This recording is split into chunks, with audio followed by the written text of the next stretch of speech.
दुनिया भर की अर्थव्यवस्थाओं के लिए आईएमएफ ने अपने नए अनुमान जारी किए हैं और ये कहा है कि वैश्विक अर्थव्यवस्थाओं के सामने आने वाले दिनों में मुश्किल दौर आ सकता है। दूसरी तरफ ग्लोबल एजेंसी जेपी मॉर्गन का मानना है कि दुनिया की सबसे बड़ी अर्थव्यवस्था अमेरिका अगले 6 से 9 महीने में मंदी में जा सकती है, चली जाएगी। सर, वैश्विक अर्थव्यवस्थाओं को लेकर ये जो नए आकलन आए हैं, ये क्या बता रहे हैं? आईएमएफ का आकलन पूरे दुनिया में चर्चा में है और कई तरह से है, क्योंकि यहाँ से दो चीज़ें स्पष्ट रूप से हमारे सामने आती हैं शुभम, कि अब इसके साथ दुनिया की प्रमुख एजेंसियों ने मंदी आने की भविष्यवाणी कर दी है। यानी अब दुनिया की अर्थव्यवस्थाओं को 2023 में मंदी के दौर से गुजरना पड़ेगा। वह 12 से 14 महीने की होगी, 12 से 18 महीने की मंदी होगी, ये अलग बात है, पर आईएमएफ ने कहा है कि उस मंदी की तरफ जाना होगा।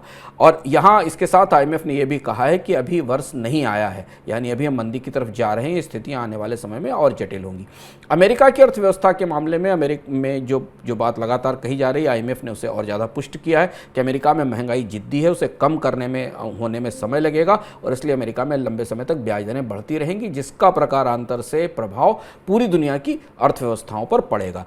तो इसके साथ अमेरिका ने अलग अलग दुनिया के भूगोलों के लिए अमेरिकी अर्थव्यवस्था में मंदी के असर का भी आकलन किया है, उनकी घरेलू मुद्राओं की कमजोरी के असर का भी आकलन किया है और ये बताया है कि जो भारत और चीन जैसी अर्थव्यवस्थाएं हैं वहाँ ग्रोथ रिसेशन की स्थिति रहेगी, वहाँ गिरावट होगी और तेज गिरावट होगी इकोनॉमिक ग्रोथ में, जबकि यूरोप की अर्थव्यवस्थाएं अलग अलग समय पर मंदी की तरफ बढ़ेंगी, जिसमें कि यूके और जर्मनी के मंदी में धंसने का या मंदी में पहुंचने का खतरा सबसे पहले है। लेकिन मंदी आने की मुनादी अगर आप कहें तो वो इस रिपोर्ट्स के साथ हो गई है, बिल्कुल। और अगली खबर यूरोप से। यूरोप की मजबूत अर्थव्यवस्था यूके में आर्थिक हालात लगातार बिगड़ते जा रहे हैं। बुधवार को यूके की तरफ से जारी किए गए आंकड़ों के अनुसार अगस्त के दौरान जीडीपी ग्रोथ नेगेटिव 0.3% दर्ज की गई है और इन आंकड़ों को देखकर ये लग रहा है कि यूके की अर्थव्यवस्था मंदी में फंसने जा रही है। इससे पहले जुलाई के दौरान 0.1% की ग्रोथ देखने को मिली थी। इसके अलावा बैंक ऑफ इंग्लैंड को बॉन्ड खरीद कार्यक्रम आगे बढ़ाना या नहीं बढ़ाना, इसको लेकर भी चर्चाएं चल रही हैं। दोनों तरीके की खबरें हैं कि बैंक लगातार जारी रख सकते हैं और इस पर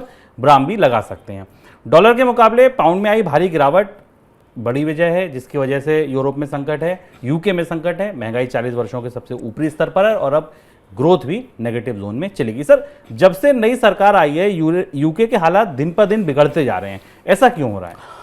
यूके की अर्थव्यवस्था में सरकार इसे बेहतर करने आई थी और सरकार ने एक ऐसा पैकेज जारी किया जिस पैकेज में टैक्स की रियायतें दी गई थी अमीरों को और इसके बदले सरकार ने बड़े कर्ज कार्यक्रम का ऐलान किया और उसके बाद यूके की पूरी अर्थव्यवस्था बिल्कुल सर के बल खड़ी हो गई।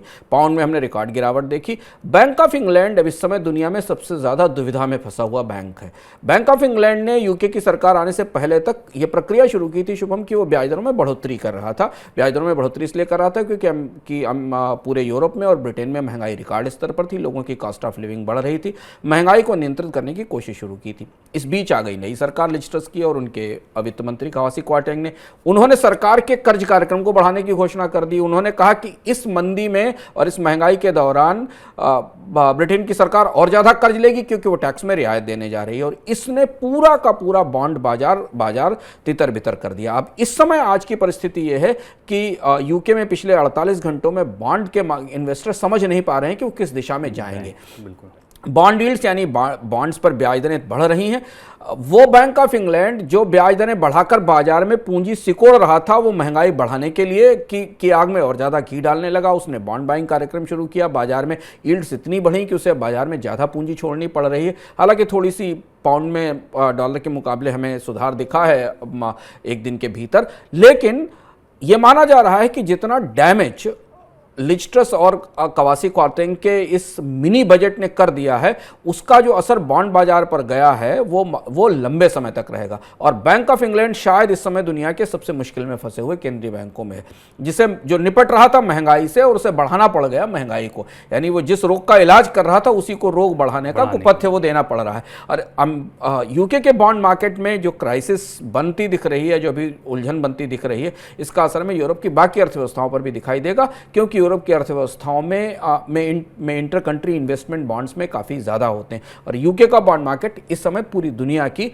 निगाहों पर है। इसकी तुलना में बाकी यूरोप के देश या बाकी दुनिया के देशों से ज़्यादा बड़ी दरारें हमें ब्रिटेन की अर्थव्यवस्था में दिखाई दे रही हैं। बैंक ऑफ इंग्लैंड भी अभी तय नहीं कर पा रहा है कि वो बॉन्ड बाइंग जारी रखेगा या बंद करेगा, क्योंकि बॉन्ड यील्ड्स अभी केवल एक ही डायरेक्शन में है और वो बढ़ने की तरफ है। महंगाई को नियंत्रित करने के लिए अमेरिकी सेंट्रल बैंक की तरफ से जिस रफ्तार से ब्याज दरें बढ़ी हैं, उसकी वजह से डॉलर में आई तेजी ने दुनिया की कई मजबूत अर्थव्यवस्थाओं को संकट में ढकेल दिया है। ऑस्ट्रेलिया और जापान जैसी अर्थव्यवस्थाओं के सामने भी चुनौती बढ़ गई है। डॉलर के मुकाबले जापानी करेंसी येन 24 साल के निचले स्तर तक लुढ़क गई है। ऑस्ट्रेलिया में महंगाई लगातार बढ़ रही है, दुनिया भर में कर्ज महंगे हो रहे हैं और कई देशों में मंदी आ गई है। ऐसी आशंकाएं लगातार गहरी हो रही हैं। सर, ऑस्ट्रेलिया और जापान जैसी अर्थव्यवस्थाओं के लिए कितना बड़ा संकट है? ऑस्ट्रेलिया तो ऐसा माना जाता है कभी मंदी नहीं देखी, अच्छी अर्थव्यवस्था है, अब वो भी संकट के मुहाने पे। ऑस्ट्रेलिया की अर्थव्यवस्था से जो खबर आ रही है या ऑस्ट्रेलिया की जो मुद्रा में कमजोरी के असर आ रही है, ये काफ़ी लोगों के लिए चौंकाने वाली है। और जैसा हमने अपने एक पिछले इकोनॉमिका में चर्चा की थी कि डॉलर में इस बार की जो मजबूती है वो दुनिया की हर अर्थव्यवस्था को प्रभावित कर रही है अलग अलग तरह से। उसकी अपनी जो भी उसकी इनहेरेंट या जो भीतरी ताकत है, कमजोरी, उसे लेकर एक बार फिर जापानी येन जिस लेवल तक पहुंच गया है, वहां पर जापान को अपनी अंतर्राष्ट्रीय संधि को तोड़कर बाजार में दखल देना पड़ सकता है। हालांकि जापान के पास विदेशी मुद्रा भंडार अच्छी स्थिति में है, लेकिन जापान को अंतर्राष्ट्रीय संधि का उल्लंघन करना पड़ेगा, जिस संधि के तहत बड़े देश बाजार में मुद्रा की कीमतों को कृत्रिम रूप से नियंत्रित नहीं करते और वहां दखल देने की नौबत आ सकेगी। ऑस्ट्रेलिया में हालांकि अभी वो स्थिति नहीं, पर ऑस्ट्रेलियन डॉलर में तेज गिरावट हमें दिखाई दे रही। दूसरी सबसे बड़ी चीज़ है कि जापान में महंगाई इस कमजोर येन के कारण महंगाई चरम स्थिति में है। हालांकि जापान अपनी अर्थव्यवस्था में डिमांड चाह रहा था, डिमांड के बजाय तेल की और ईंधन और ऊर्जा की महंगाई आ गई। जापान का सेंट्रल बैंक यूके के बाद दूसरा सबसे बड़ा मुश्किल में फंसा बैंक है। वहाँ पर ब्याज दरें शून्य में हैं। अभी भी वहाँ की अर्थव्यवस्था में ब्याज दरों में बढ़ोतरी की गुंजाइश नहीं दिखती, लेकिन अब अचानक कमजोर होता हुआ येन या जापान की मुद्रा जापान की अर्थव्यवस्था के लिए बड़ी चुनौती बन रही है। और इसके अलावा जो दुनिया की बाकी अर्थव्यवस्थाओं की मुद्राएं हैं, इमर्जिंग मार्केट की इकोनॉमीज़ की बात है, चाहे वह भारत हो या बाकी देश हो, उनके हाल पर तो हम लगातार चर्चा कर ही रहे। भारत का रुपया रिजर्व बैंक की तरफ से बीच बीच में आने वाली मदद के सहारे 82, 65, 82, 66 का हिस्सा छूकर 82, 40 के आसपास आकर टिक जाता है। रिजर्व बैंक जब बहुत ज़्यादा बाजार में गिरावट होती है तो दखल करता है।